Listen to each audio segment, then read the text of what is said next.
first about the A220 ACJ program.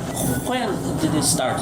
Well, actually, before I tell you a little bit about the ACJ 220, I'm going to explain to you a little bit the rationale behind it. What we noticed is over the past years, all private jet manufacturers, all the OEMs, started building larger and larger aircraft. So there was a trend in the market for larger cabin aircraft. This is on one hand.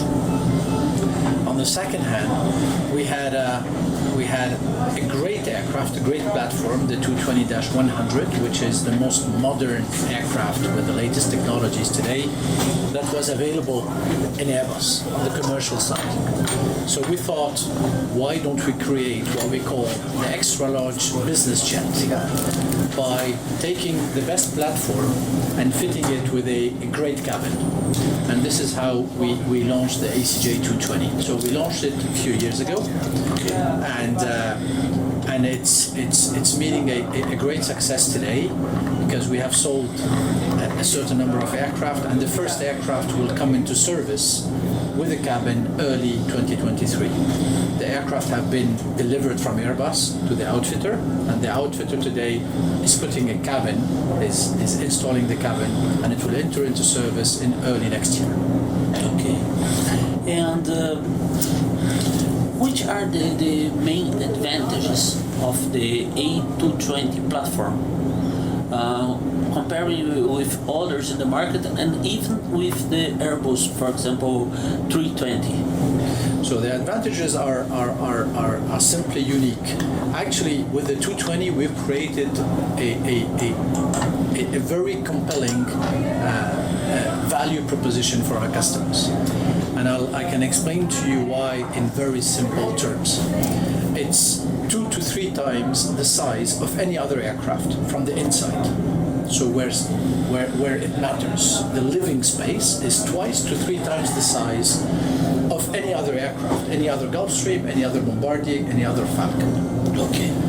From the outside, it's very similar wingspan, very similar dimensions. So it doesn't take much more parking space. Okay? So 2 to 3 times the size from the inside, similar size from the outside, and all this for a similar pricing. And this is the crazy value proposition. You can get 2 to 3 times the size for a similar pricing. Okay? So, and there are many other advantages that we can go through. The main one being the operating cost. The operating cost still, even if it's a larger aircraft from the inside than the others, the operating costs are lower. And we're talking about 20 to 30% lower operating cost than the competition, than any of the competition.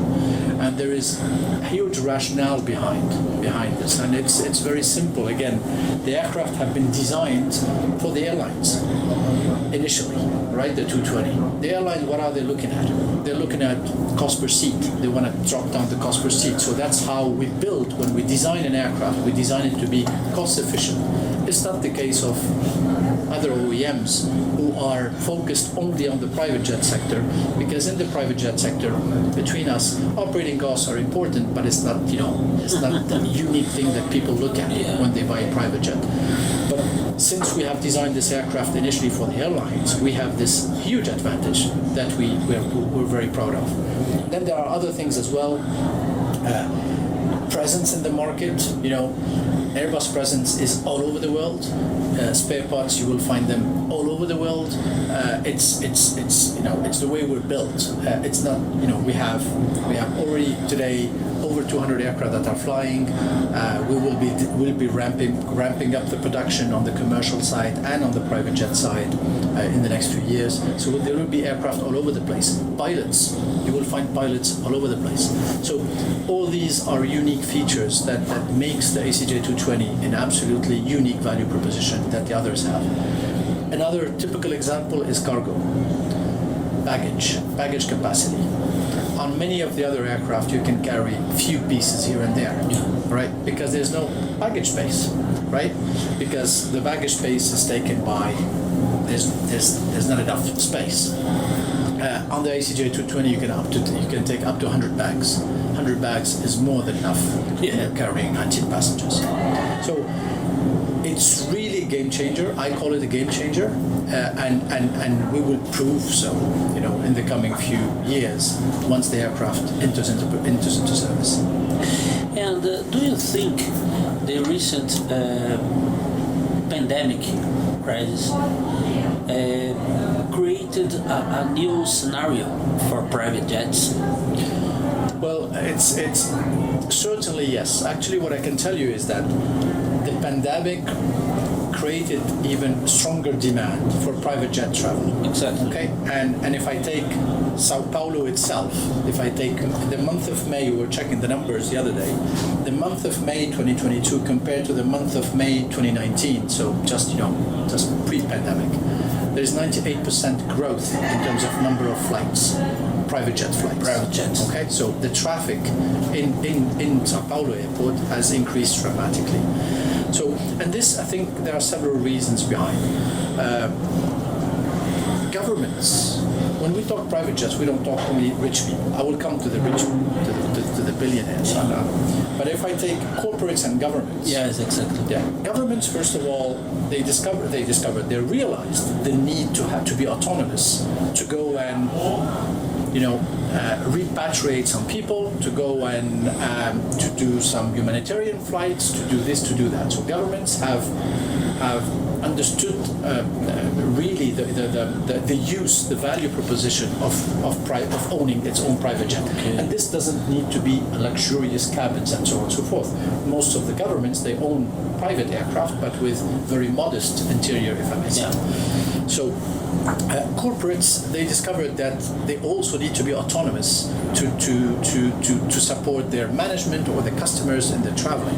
And then when we come to individuals, on one hand, they want to keep their freedom, and freedom is freedom of traveling. And on the other hand, they discovered, or some of them, they want to take advantage, they want to live their life now instead of waiting. All right, and this is something that I think in the mentality of many people, the pandemic has changed. The mentality of many people where all of us, including ourselves, we want to take advantage of today as best as we can, because no one knows what tomorrow is going to be like. So for all these reasons, the private jet travel has, have increased during the pandemic compared to before. Okay. And another question, in a different situation. Several of these bigger private jets has been developed into special missions platforms. Yeah. For example, recently, Embraer lineage was modified as a maritime patrol aircraft to Pakistan. Yeah. And Gulfstreams for Elint, SIGINT missions. Sure. So, are you thinking about this kind of modifications for the A220? Yeah, it's something we're looking at for sure. We will launch it at the right time if we feel that there is a requirement. But the platform, what is important to note is that the platform is so flexible that it will allow many use of the aircraft. It already allows the commercial flights. It's already allowing us to develop a very, very competitive and compelling private jet, and it's also a very strong platform for military derivatives or commercial derivatives in the future for other use of the aircraft. Okay. For sure. So, are you already thinking about this military derivatives? We are looking at it. Yes. Okay. So, and regarding Brazil, how do you see the Brazilian market and Latin America market in general? Well, if I talk about private aviation, and we only focus on what we call the large cabin. The large cabin, which is the biggest aircraft in terms of size coming from the competitors. There is around roughly 220 aircraft in Latin America.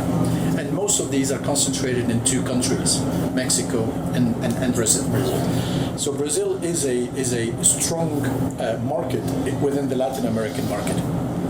Now, when I look at both countries, we have noticed that Mexico market is quite flat these days.